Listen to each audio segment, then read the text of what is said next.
Hello everyone, जोहार, नमस्कार। स्वागत है आप सभी का आपके अपने चैनल इकोनॉमिकल पीसीएस में। और जैसा कि आप लोग सभी जान रहे हैं, जेएसएससी के द्वारा रेवेन्यू इंस्पेक्टर की एग्जामिनेशन का डेट जो कि अनाउंसमेंट हो चुका है 29 अक्टूबर को होने वाला है। और पीजीटी इकोनॉमिक्स की बात करें तो ये आपका 18 सितंबर से शुरू है। और इसमें इकोनॉमिक्स का डेट कब आएगा ये कहना मुश्किल है, लेकिन आप मानकर चले 18 के बाद कभी भी आ सकता है। तो ऐसे में आपके पास जो समय है वो आपका ऑलमोस्ट 45 डेज, 45 टू 90 डेज है ना। तो इस सेशन को आप जो एमसीक्यू का सेशन है, ये बेसिकली एमसीक्यू का सेशन है और ये 50 डेज का प्रोग्राम है। ये आपका 50 दिवसीय प्रोग्राम है। 50 कहने का है लेकिन 50 से 55 दिनों का ये प्रोग्राम है, ठीक है। और इस पूरे सेशन में हम लोग हर दिन 20 से 25 प्रश्न का डिस्कशन फॉर्मेट में डिस्कशन करेंगे और उससे रिलेटेड काफ़ी सारे एनालिसिस को भी हम लोग यहाँ पर देखेंगे। साथ ही आपका ये 50 डेज का जो डिस्कशन है ये आपका जेएसएससी सीजीएल की परीक्षा को बाधित ना करे, है ना, ऐसे इसको शेड्यूल किया गया है। यानी आपके जेएसएससी सीजीएल की परीक्षा जब एडमिट कार्ड या फिर बहुत ही नज़दीक रहेगी तो ऐसे में हम लोग इसको 20 से 25 दिन का पॉज देंगे, ठीक है। और फिर हम लोग इसको रिज्यूम करेंगे। साथ ही ये आपका झारखंड इकोनॉमी के ऑलमोस्ट 150 क्वेश्चंस को यहाँ पर हम लोग करने जा रहे हैं, ठीक है। इस पूरे सेशन में 50 टू 55 डेज के सेशन में हम लोग 150 क्वेश्चंस जो कि झारखंड इकोनॉमी से रहेंगे उसको हम लोग करेंगे।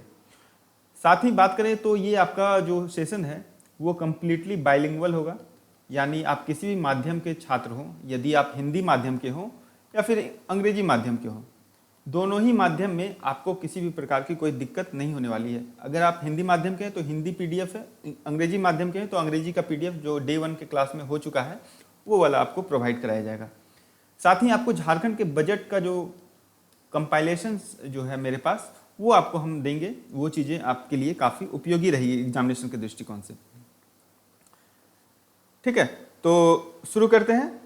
और इस सेशन को यदि आप पसंद करें तो एक लाइक अवश्य कीजिएगा। टारगेट ये है कि इस सेशन में ऑलमोस्ट 100 लाइक्स मिले और आप लोग इसे ज़्यादा से ज़्यादा शेयर करें, है ना, शेयर जरूर करें। वैसे भाई बंधुओं के पास इसे ज़रूर शेयर करें जिसे इसकी रिक्वायरमेंट हो, जिसे इसकी ज़रूरत हो, ठीक है। तो ये चीज़ें आप ज़रूर करेंगे। ये मेरा आपसे रिक्वेस्ट है, अनुरोध है, अगर आपको ये सेशन अच्छा लगा हो तो, है ना। चलिए, और यदि आप नए आए हों तो चैनल को सब्सक्राइब भी अवश्य कर लें। शुरुआत करते हैं अपने पहले प्रश्न से। और ये पहला प्रश्न है आपका, दोहरी गणना से क्या अभिप्राय है। दोहरी गणना से क्या अभिप्राय है। और ये आपका देखिए, ये चीज़ हम नेशनल इनकम के क्लास में हम लोग करवा चुके हैं। और ये दोहरी गणना यानी डबल काउंटिंग एरर यही कहना चाह रहा है। तो इसमें है कि उसी वस्तु की गणना में द्विरावृत्ति, इस चीज को आप यहां पर समझेंगे, ये आपका आंसर होगा, ठीक है।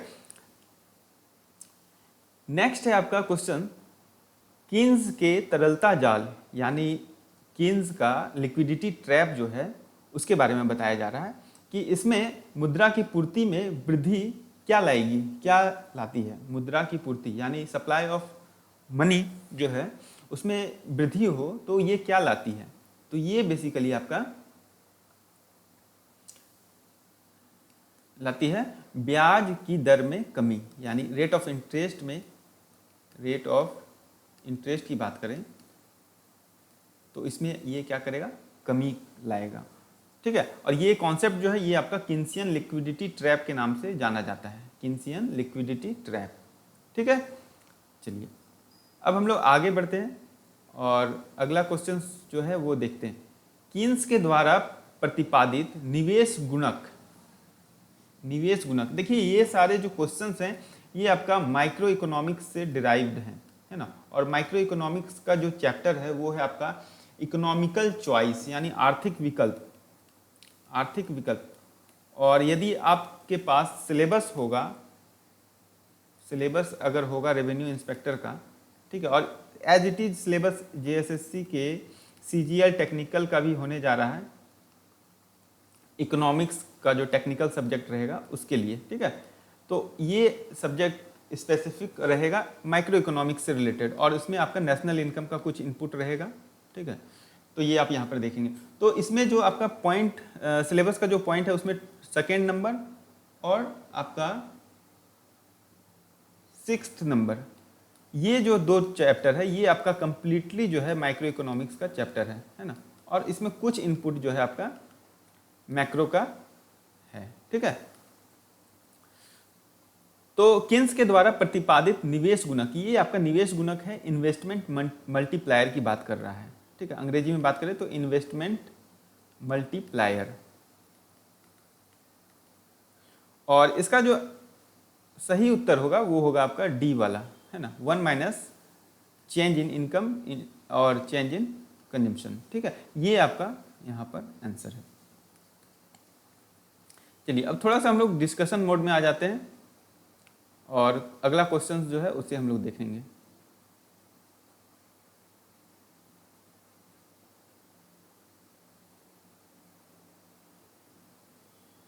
देखिए नेक्स्ट जो क्वेश्चन है ये आपका मानव पूंजी में विनियोग का संबंध, है ना। मानव पूंजी में विनियोग का संबंध है प्रशिक्षण पर व्यय से, हाँ है, शिक्षा पर व्यय से है, और स्वास्थ्य सेवाओं पर व्यय से। ये तीनों चीजें जो है आपका मानव पूंजी में विनियोग को दर्शाती है, और इसीलिए इसका उत्तर जो होगा उपर्युक्त सभी प्रकार के व्यय से है, ठीक है। तो ये आप यहाँ पर ध्यान देंगे, और इसका जो है ह्यूमन कैपिटल से रिलेटेड टॉपिक है, ठीक है। नेक्स्ट है आपका, और ये देखिए हम लोग इसको भी हम लोग कर चुके हैं, किसी दिए गए वर्ष में उत्पादक संसाधनों के मालिकों के द्वारा जो कुल आय अर्जित की जाती है उसे मापा जाता है राष्ट्रीय आय के द्वारा, है ना। और मापने की जो विधि है वो है आपका प्रोडक्ट मेथड, ठीक है। और ये हम लोग कर चुके हैं, प्रोडक्ट मेथड को हम लोग कर चुके हैं, ठीक है। इसको हिंदी में बोलते हैं उत्पाद विधि, ठीक है।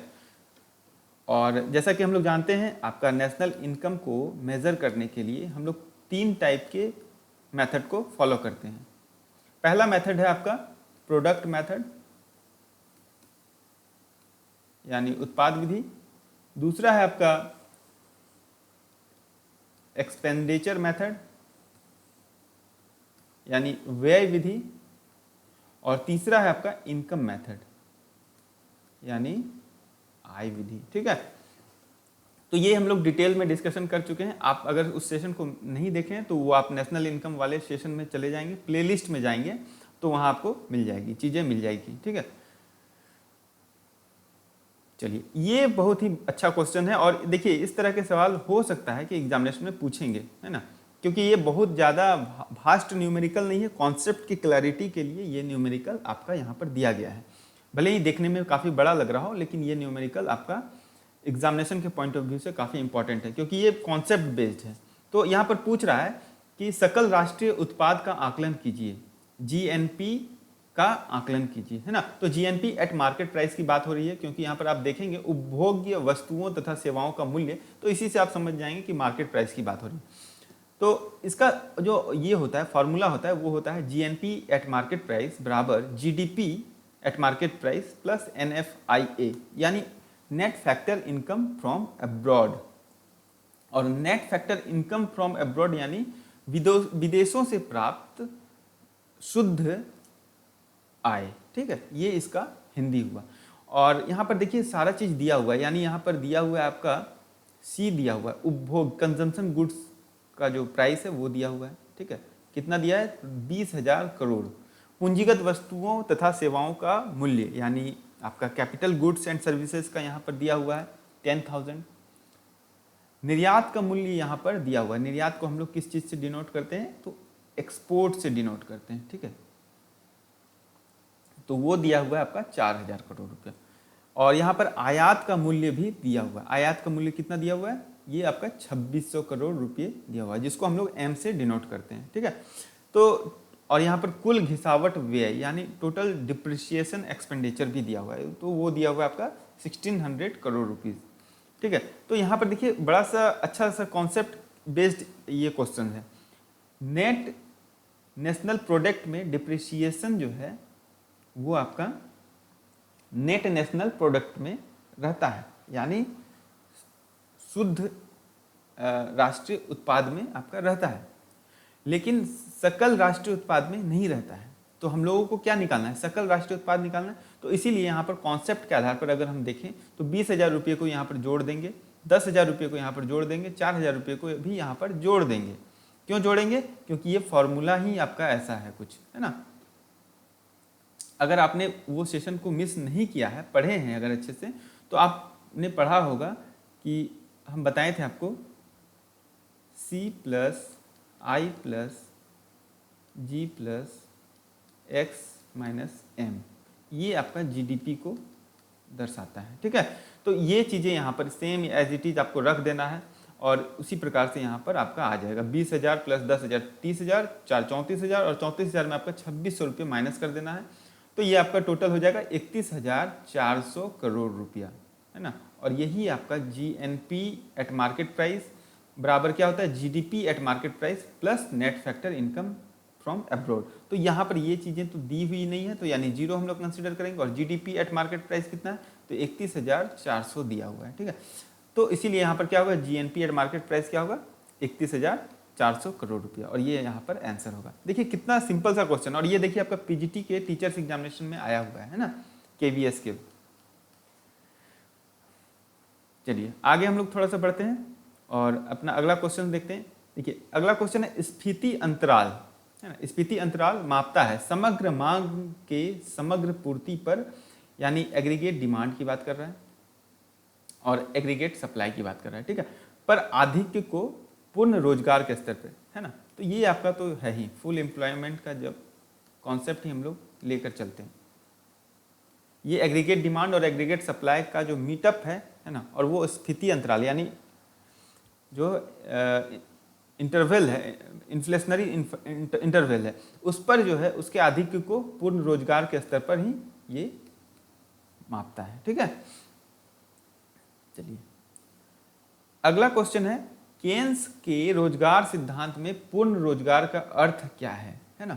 पूर्ण रोजगार का बात कर रहा है कि इसका अर्थ क्या है, पूर्ण रोजगार का अर्थ क्या है। तो देखिए केन्स के एम्प्लॉयमेंट जो थ्योरी है उसमें पूर्ण रोजगार का अर्थ है सभी संसाधनों का पूर्ण उपयोग, यानी जितने भी फैक्टर ऑफ प्रोडक्शन है उसका कंप्लीट यूटिलाइजेशन है ना, ये चीज़ें कहता है फुल एम्प्लॉयमेंट। हालांकि ये चीज़ें इकोनॉमी में एग्जिस्ट नहीं करती है, लेकिन इकोनॉमिस्ट लोगों ने ऐसा मानकर चला है। अगर नहीं मानेंगे तो उनकी सारी थ्योरी जो है वो फेल हो जाएगी। इसीलिए फुल एम्प्लॉयमेंट का कॉन्सेप्ट को वो लोग एज्यूम करके चलते हैं, है ना, मान कर चलते हैं, ठीक है। ये चीज़ें आपको थोड़ा सा ध्यान रखना होगा। चलिए अब अगला जो क्वेश्चन है वो है सामर्थ्य उत्पाद अर्थव्यवस्था, है ना। इसकी प्रोडक्शन कैपेसिटी से निर्धारित होता है। किसकी प्रोडक्शन कैपेसिटी से, ये पूछ रहा है ना। तो ये होता है आपका अर्थव्यवस्था की प्राविधिक कार्य क्षमता पर और आदाओं की उपलब्धता पर। आदाओं की उपलब्धता क्या क्या है, पूंजी है, श्रम है, भूमि है, ठीक है, लैंड, लेबर एंड कैपिटल, ठीक है। अगला जो है वो काफी इंपॉर्टेंट है, उसको आप थोड़ा सा देखिए। क्वेश्चन पूछ रहा है कि एक अर्थव्यवस्था में एक वर्ष में बाजार मूल्य पर, बाजार मूल्य की बात कर रहा है यानी मार्केट प्राइस की बात कर रहा है, ठीक है, जो कि यहाँ पर हम मेंशन किए हुए हैं, और पर राष्ट्रीय आय की बात कर रहा है, नेशनल इनकम की समान होती है। किसके समान होती है, तो जितने भी फैक्टर पेमेंट्स होते हैं, यानी जितने भी फैक्टर पेमेंट्स यानी आपका श्रम पर, पूंजी पर, आपका लैंड, लेबर, कैपिटल यानी पूंजी, लैंड हो गया भूमि, और इंटरप्रेन्योरशिप यानी उद्यमी। इसके अतिरिक्त भी और सारे फैक्टर ऑफ पेमेंट्स होते हैं, लेकिन मेनली हम लोग 4 फैक्टर ऑफ प्रोडक्शन को कंसीडर करते हैं, यानी उत्पादन के संसाधन जो हैं, साधन जो हैं वो मुख्य रूप से 4 हैं।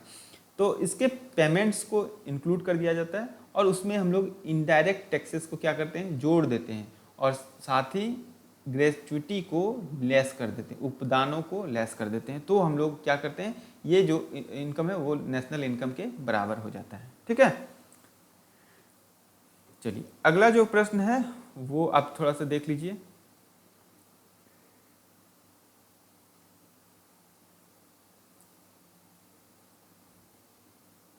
ठीक है, ये आपका उपभोग फलन है, और उपभोग फलन के लिए इसमें पूछा जा रहा है कि क्या सत्य है। तो देखिए यहाँ पर उपभोग और आय के बीच में, यानी कंजम्पशन और इनकम और कंजम्पशन के बीच में इनकम एंड कंजम्पशन रिलेशनशिप है यहाँ पे, है। तो इस चीज को थोड़ा सा आप देख लीजिए। इसमें क्या है कि इसमें कह रहा है प्रत्येक बिंदु पर औसत उपभोग प्रवृत्ति सीमांत उपभोग प्रवृत्ति से अधिक है ना। यानी आपका प्रत्येक बिंदु पर, यहाँ पर भी बात करें, यहाँ पर बात करें, यहाँ पर बात करें, तो सभी बिंदु पर आपका औसत उपभोग यानी एवरेज प्रोपेंसिटी, हाँ एवरेज कंजम्पशन की बात कर रहा है ना, और वो आपका सीमांत उपभोग प्रवृत्ति से अधिक है। ये किससे अधिक है? आपका सीमांत उपभोग प्रवृत्ति से अधिक है, यानी एवरेज प्रोपेंसिटी टू कंज्यूम, यानी average propensity to consumption is greater than marginal propensity to consumption. ये आपका हर एक पॉइंट पर है ना, अधिक है। चलिए अगला क्वेश्चन है हमारा, वो है काफी इंपॉर्टेंट क्वेश्चन है, और ये चीजें आप थोड़ा सा देख लीजिएगा।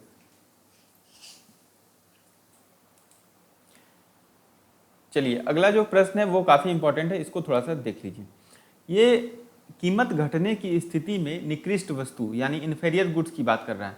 तो निकृष्ट वस्तु के लिए पूछ रहा है कि क्या होता है। इसमें से ऑप्शंस जो दिया हुआ है, आय प्रभाव मांग को बढ़ाता है, प्रतिस्थापन प्रभाव मांग को बढ़ाता है, और विभिन्न दो ऑप्शंस और हैं। लेकिन हम लोग देखिए आंसर पर डिस्कशन ज़्यादा करेंगे, क्योंकि समय को हम लोगों को ऑप्शंस पढ़ने में नहीं गवा देना है आंसर, ताकि आप ज़्यादा जान पाएँ। इस चीज़ पर हमारा फोकस होना चाहिए, और इसके अतिरिक्त जो और इन्फॉर्मेशन है, जो डिटेल्स है, उस चीज़ को आप जान पाएँ। तो देखिए इसका सही उत्तर होगा प्रतिस्थापन प्रभाव, यानी सब्स्टिट्यूशन इफेक्ट की बात कर रहा है, को बढ़ा देता है। अब कीमत घट जाता है, मान लीजिए कोई इन्फेरियर गुड्स है, इसका कीमत, इन्फेरियर गुड्स होता क्या है, सबसे पहले तो ये समझें। तो इन्फेरियर गुड्स यानी निकृष्ट वस्तु वो होता है आपका, जैसे ही इनकम आपका बढ़ जाता है। मान लीजिए अभी आपका इनकम 10,000 रुपये है, ठीक है, और कल होके आपका इनकम 20,000 रुपये हो जाता है। रिमेनिंग अदर थिंग्स कांस्टेंट, यानी आप इंडिविजुअल हैं तो इंडिविजुअल ही रहेंगे, और आपका इनकम जो है 20,000 रुपये हो जाता है। तो अब ऐसी स्थिति में क्या होगा कि आप जो है पहले जो परचेज करते थे, जो सामान, एसेंशियल गुड्स की बात हो रही है ना, एसेंशियल गुड्स, तो वैसे सामान को आप थोड़ा सा क्या कीजिएगा, आगे बढ़िएगा, सब्स्टिट्यूट देखिएगा उसका, है ना। मान लीजिए पहले आप चावल जो खरीदते थे 40 रुपये किलो वाला, और जहां आपका इनकम हुआ 20,000 रुपये, तो फिर आप क्या कीजिएगा, 50 से 60 रुपया वाला जो चावल है वो खाने लगिएगा।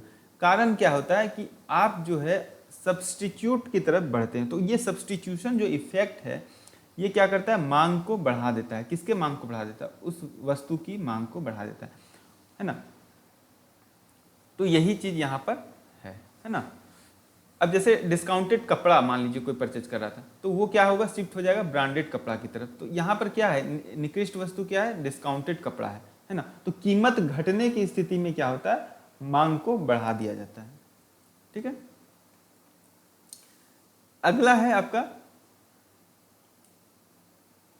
अन्य बातें समान रहने पर वितरण के सीमांत उत्पादकता सिद्धांत के अनुसार रोजगार बढ़ाने के लिए हमें किस चीज की जरूरत होगी। ये देखिए आपका है marginal productivity theory of distribution, ये चीजें आपका इसको बता रहा है, ठीक है, वितरण के सीमांत उत्पादकता सिद्धांत को। और इसमें क्या होता है, बेसिकली आपका श्रमिकों की सीमांत उत्पादकता को बढ़ाना ही होता है, ठीक है।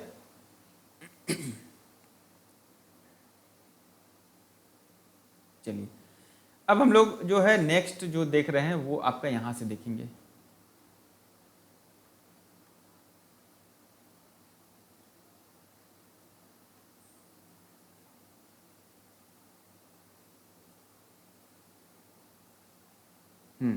यहां से कॉब डगलस प्रोडक्शन फंक्शन, ठीक है। चलिए अब कॉब डगलस प्रोडक्शन फंक्शन को हम लोग यहां पर देखेंगे, और इसमें पूछा जा रहा है कि इसके मध्य स्थानापन्नता की लोच, यानी सब्स्टिट्यूशन इलास्टिसिटी की बात हो रही है, ठीक है। तो ये क्या होती है, तो देखिए इसमें थोड़ा सा आंसर जो है ये गलत है ना, ये शून्य नहीं होगा, ये गलत है। इसका उत्तर जो होगा वो होगा आपका इकाई के बराबर, क्योंकि देखिए आप प्रॉपर्टीज को पढ़िएगा, जब कॉब डगलस प्रोडक्शन फंक्शन के प्रॉपर्टीज को पढ़िएगा, यदि आपके पास बुक होगा तो आप एच.एल. आहूजा की बुक को जरूर पढ़ेंगे, ठीक है, एच.एल. आहूजा की बुक को जरूर पढ़ें। उसमें क्या है, पेज नंबर 350 की बात, 350 में ये बात दिया हुआ है कि properties of Cobb Douglas production function में सब्स्टिट्यूशन इलास्टिसिटी जो होता है वो हमेशा 1 के बराबर होता है, यानी यूनिटरी होता है, ठीक है, यूनिटरी इलास्टिसिटी होता है ये, ठीक है। और प्रोडक्शन फंक्शन जो है कॉब डगलस के अनुसार ये होता है आपका quantity demanded is equal to A है, और एल है आपका लेबर, और के है आपका कैपिटल, ठीक है। और ये तीन जो चीजें हैं, ये तीन चीज आपका ये कांस्टेंट है ना, पैरामीटर्स हैं आपका, ठीक है। तो ये कॉब डगलस फंक्शन है, उसको ज़्यादा डिटेल में अगर आपको देखना है तो वो पेज नंबर 350 एच.एल. आहूजा की किताब में आप जरूर देख लेंगे, ठीक है, माइक्रो इकोनॉमिक्स की।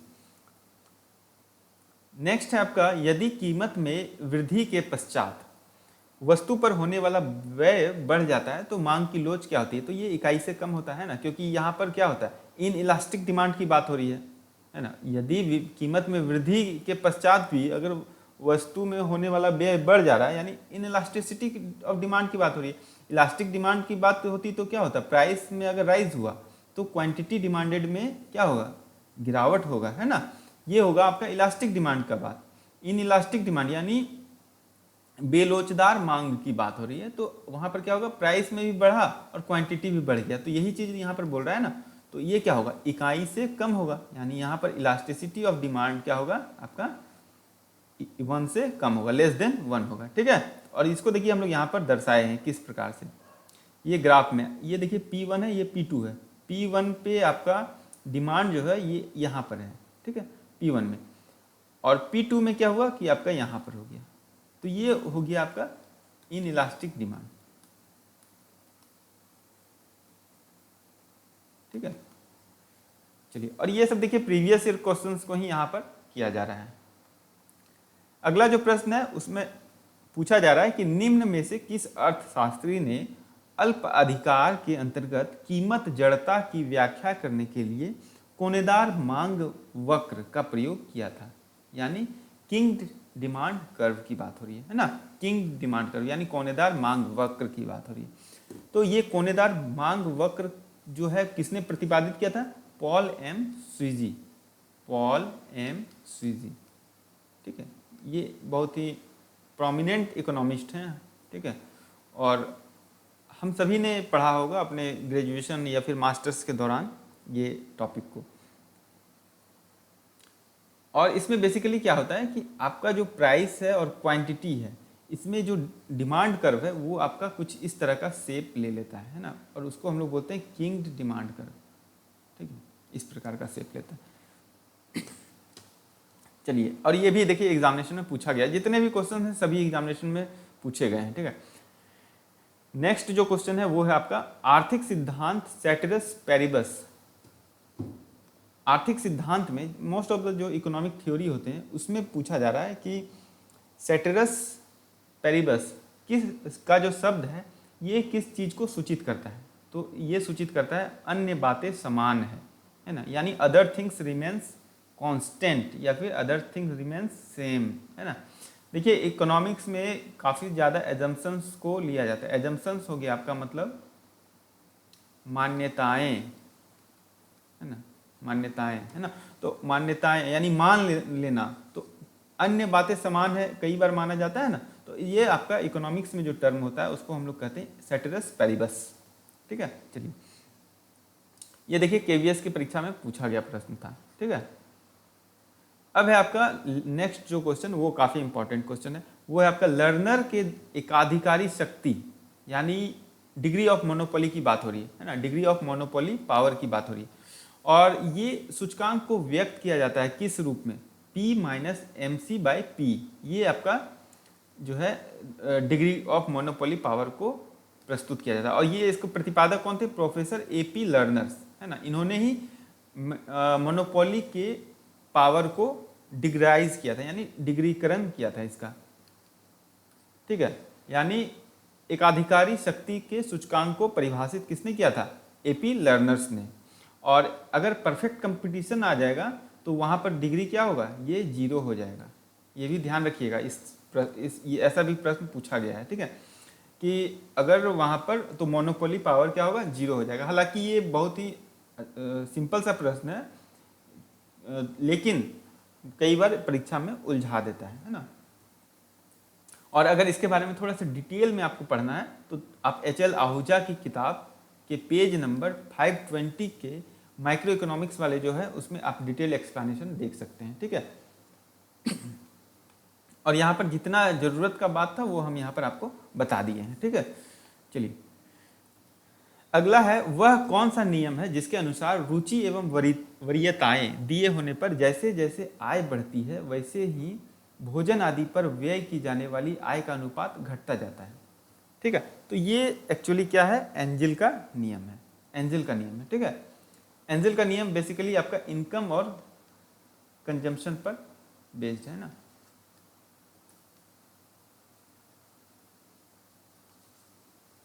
अब यहाँ पर एक उदाहरण है, जैसे मान लीजिए गौतम अडानी है ना, वो पहले क्या थे? हीरा के व्यापारी थे, एक सामान्य वर्ग के हीरा के व्यापारी थे, बहुत ज़्यादा उनका इनकम नहीं था। मान लेते हैं उस समय उनका इनकम क्या था? 10 लाख के आसपास इनकम था। अचानक से क्या हुआ कि उनका इनकम जो है एशिया के सबसे बड़े उद्योगपति बन गए और उनका इनकम क्या हुआ? 10,000 करोड़ रुपये हो गया, है ना। तो इतना ज़्यादा वेरिएशन रहा, ये तो बहुत ज़्यादा वेरिएशन है। लेकिन यदि सामान्य सा भी वेरिएशन होता है तो हमारा जो भोजन पर जो व्यय होता है वो उसका जो अनुपात होता है ना, रेशियो, ये घटता है ना। मतलब हम लोग एसेंशियल फूड्स पर अगर हम लोग कम भी कमाते हैं, एसेंशियल गुड्स, और जिसमें कि आपका फूड आइटम्स बहुत होता है, यदि हम कम भी कमाते हैं तो भी हम उतना ही खर्च करते हैं, और अधिक कमाते हैं तो भी हमारा खर्च जो है ऑलमोस्ट उतना ही होता है, बहुत ज़्यादा नहीं बढ़ जाता है। ये कहने का तात्पर्य है, ठीक है, जिसे हम दो उदाहरण से समझाने की कोशिश कर रहे हैं। एक गौतम अडानी का उदाहरण और एक धीरू भाई अंबानी का उदाहरण है। मान लीजिए इनका इनकम था 10,000 रुपये, है ना, ठेला पर जो है कपड़ा वगैरह बेचते थे। अचानक से इनका इनकम क्या हुआ? बहुत मेहनत की और बढ़ गया, 100 करोड़ रुपये सालाना के आसपास इनकी कमाई होने लगी। तो क्या हुआ? इनका खान पान जो है वो वैसे चीज़ों पर व्यय क्या हुआ? उनका बढ़ गया ऐसा नहीं है ना, बढ़ा, लेकिन उस रेशियो में नहीं बढ़ा। वहाँ पर भी वो उतना ही कुछ खा रहे थे और यहाँ पर भी उतना ही कुछ खा रहे थे। तो इस प्रकार का जो नियम होता है ये किस चीज को, ये चूंकि क्या है? आपका एंजल का नियम है, ठीक है।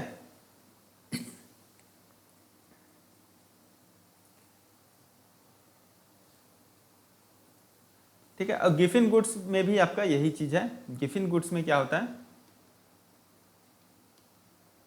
यानी गिफिन का नियम जो है उसमें क्या होता है?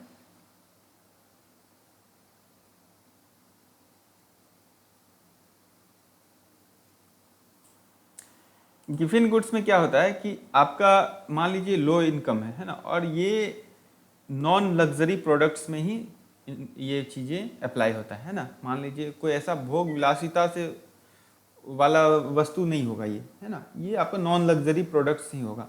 और जिसका डिमांड इंक्रीज हो जाता है जैसे ही प्राइस इंक्रीज होता है, ठीक है। तो ये चीज़ें आपका गिफिन का नियम को संचालित करता है, क्योंकि ये आपका लॉ ऑफ डिमांड के ठीक विपरीत है ना। इसीलिए ये गिफिन का नियम क्या है? एक अपवाद है, लॉ ऑफ डिमांड के लिए एक अपवाद है ना। चलिए अब है आपका व्यंजक दिया हुआ है यहाँ पर एक, यानी फंक्शन दिया हुआ है, मैथमेटिकल फंक्शन है, और पूछ रहा है कि ये क्या है, ये इसका प्रयोग किस पद्धति में होता है।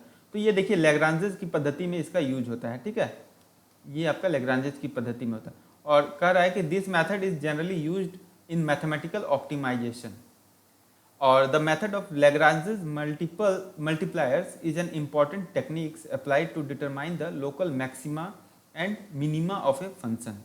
ये चीज़ें यहाँ पर है ना। तो ये बेसिकली आप लैग्रांजेस की जो पद्धति है उसका आप पूरा फॉर्मूला यहाँ पर देख सकते हैं। ये एक फंक्शन है जिसको आप ध्यान से देख लीजिए ताकि ये एग्जामिनेशन में पूछा जाए तो आप वहाँ पर कर पाएँ।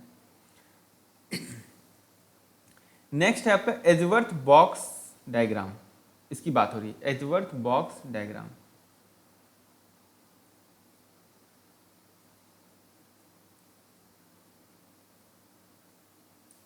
ठीक है। तो एजवर्थ बॉक्स डायग्राम ये क्या है आपका, इस चीज को थोड़ा सा समझिए।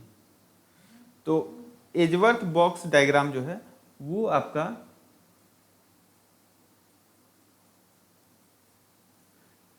MRS और MRS-B ये दोनों के बीच में आएगा। कब आएगा, जब दो उपभोक्ताओं के साम्य को दर्शाना है ना। और इसको हम लोग देखिए यहाँ पर A जो है ये आपका यहाँ पर है, इस लाइन पर, यहाँ से लेके यहाँ तक, और B जो है ये इस लाइन पर है। और यहाँ पर X गुड्स के लिए हो रहा है और यहाँ पर Y गुड्स के लिए हो रहा है, ठीक है। तो ये आपका जो बॉक्स डायग्राम है ये आपका एजवर्थ बॉक्स डायग्राम है। और इसमें आपका मार्जिनल रेट ऑफ सब्स्टिट्यूशन और मार्जिनल रेट ऑफ सब्स्टिट्यूशन दोनों ही प्रोडक्ट, दोनों ही कंज्यूमर के लिए, ए के लिए और बी के लिए, ये यहाँ पर दर्शाया जा रहा है इस बॉक्स में।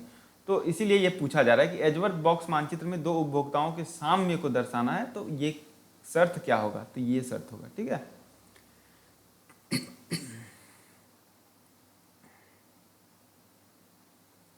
चलिए अगला है आपका मांग फलन। ये आपका डिमांड फंक्शन की बात कर रहा है। और डिमांड फंक्शन को हम लोग यहाँ पर देखिए दो तरीके से यहाँ पर भी रिप्रेजेंट करते हैं और यहाँ पर भी रिप्रेजेंट करते हैं इस तरीके से। और ये जो पूछ रहा है कि ये किस प्रकार का डिमांड फंक्शन है, ये जो है आपका किस प्रकार का डिमांड फंक्शन है, ठीक है। तो ये आपका 2 डिग्री का है ना, 2 डिग्री डिमांड फंक्शन है। देखिए ये प्रीवियस ईयर क्वेश्चन है, अगर थोड़ा सा कहीं क्लैरिटी में दिक्कत हो, कहीं कॉन्सेप्ट में दिक्कत हो तो आप थोड़ा ग्रुप में भी पूछ लेंगे, कोई दिक्कत की बात नहीं है। और इसका जो है डिस्कशन जो है वो यहाँ पर हम थोड़ा सा कर दे रहे हैं, ब्रीफ डिस्कशन। बहुत ज़्यादा डिटेल में डिस्कशन तो नहीं हो पाएगा, लेकिन ब्रीफली हम लोगों को चूँकि 1000 के आसपास क्वेश्चंस को करना है, तो इसीलिए हम लोगों को थोड़ा सा शॉर्ट में ब्रीफली और समझते हुए भी चलना है, ठीक है। चलिए अगला है आपका फर्म के अधिकतम लाभ का निर्धारक क्या है। और ये देखिए आप यहाँ पर फिर से HL आहूजा जो है उस पुस्तक को आप यहाँ पर रेफर कर सकते हैं।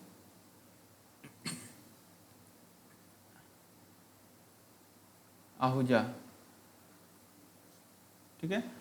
और इसके पेज नंबर 323 में दिया हुआ है TR और TC अप्रोच, यानी टोटल रेवेन्यू और टोटल कॉस्ट का जो अप्रोच है, उस अप्रोच के आधार पर हम लोग जो है फर्म के अधिकतम लाभ का निर्धारण कर सकते हैं। और इसीलिए यहाँ पर टोटल एवरेज कॉस्ट और कीमत दोनों के ही आधार पर हम लोग करते हैं फर्म का प्रॉफिट मैक्सिमाइजेशन डिटर्मिनेशन, ठीक है। अब है नीचे दिए आरेख में कौन एक त्रुटिपूर्ण दिखाया गया है। तो यहाँ पर आप देखिए कौन सा त्रुटिपूर्ण है। त्रुटिपूर्ण देखिए यहाँ पर देखने से ही लग रहा है कि ये आपका MC का जो कर्व है, यानी मार्जिनल कॉस्ट यानी सीमांत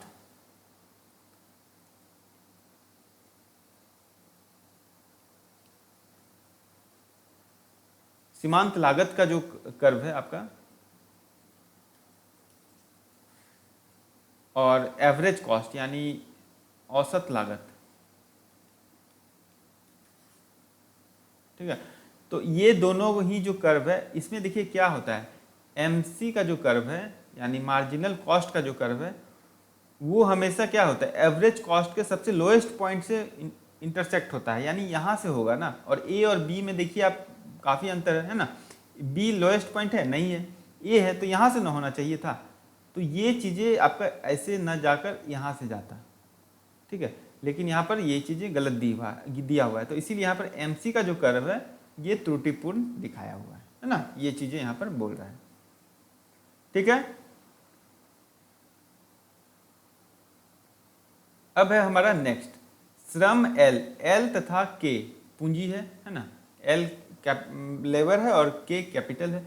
इसके लिए उत्पादन फलन Q है बराबर AK square plus 2HKL plus BL square किस प्रकार के पैमाने के प्रतिफल नियम को प्रदर्शित करेगा, ये पूछ रहा है। तो देखिए प्रोडक्शन फंक्शन में हम लोग पढ़े थे कि ये आपका अल्फा है और ये बीटा है, ठीक है। और अल्फा बराबर यहाँ पर कितना दे रहा है 2 और बीटा बराबर 2। तो इस स्थिति में अल्फा और बीटा जोड़ देंगे तो कितना होगा, 4 होगा। और 4 किससे ज़्यादा है, 1 से ज़्यादा है। तो 1 से जब भी अगर ज़्यादा होगा, ये दोनों का पावर अगर 1 से ज़्यादा हो तो आपका प्रोडक्शन फंक्शन क्या एग्जिबिट करेगा, ये आपका करेगा इंक्रीजिंग रिटर्न टू स्केल, यानी वृद्धिमान के पैमाने के प्रतिफल नियम को प्रदर्शित करेगा। ठीक है, ये आप थोड़ा सा ध्यान रखिएगा, प्रोडक्शन फंक्शन है। अब बोल रहा है 17वां प्रश्न जो है, और ऑलमोस्ट हम लोग 30 प्रश्न जो है कर चुके हैं। ठीक है, तो यानी आज का जितना कोटा है वो फुल हो चुका है। तो अन्य बातें समान रहने पर, ये लास्ट क्वेश्चन है, अन्य बातें समान रहने पर वितरण के सीमांत उत्पादकता सिद्धांत के अनुसार रोजगार बढ़ाने के लिए हमें श्रमिकों के सीमांत उत्पादकता को क्या करना होगा, बढ़ाना होगा, है ना, मार्जिनल। ठीक है, मार्जिनल प्रोडक्टिविटी, हाँ, थ्योरी ऑफ डिस्ट्रीब्यूशन है। ठीक है, marginal productive theory of distribution, empty of distribution हम लोग बोलते हैं इसको शॉर्ट में। तो इसमें क्या है, श्रमिकों की सीमांत उत्पादकता को बढ़ाना होगा, यानी हमारा मार्जिनल प्रोडक्टिविटी को बढ़ाना होगा, किसका, लेबर का मार्जिनल प्रोडक्टिविटी। ठीक है, चलिए, आई होप कि आप लोगों को ये सेशन अच्छा लग रहा होगा, है ना, और शेयर करेंगे इसे थोड़ा सा अपने दोस्तों के साथ। चैनल पर नए हैं तो सब्सक्राइब अवश्य कर लें, है ना, और सेशन को लाइक जरूर कीजिएगा, एटलीस्ट 100 लाइक जरूर हो, इतना आप लोगों से रिक्वेस्ट है ना। चलिए, थैंक यू वेरी मच। और ये सेशन जो है फिर से अगला जो है डे 3 वाला जो सेशन है वो आएगा, और इसके बाद सब्सिक्वेंटली हम लोग डे 52 55 तक हम लोग इसको करेंगे, कंप्लीट करेंगे। और ये 50 से 30 5 या 1500 क्वेश्चन हम लोग का टारगेट रहेगा। ठीक है, विथ झारखंड इकोनॉमी। चलिए, thank you very much, take care.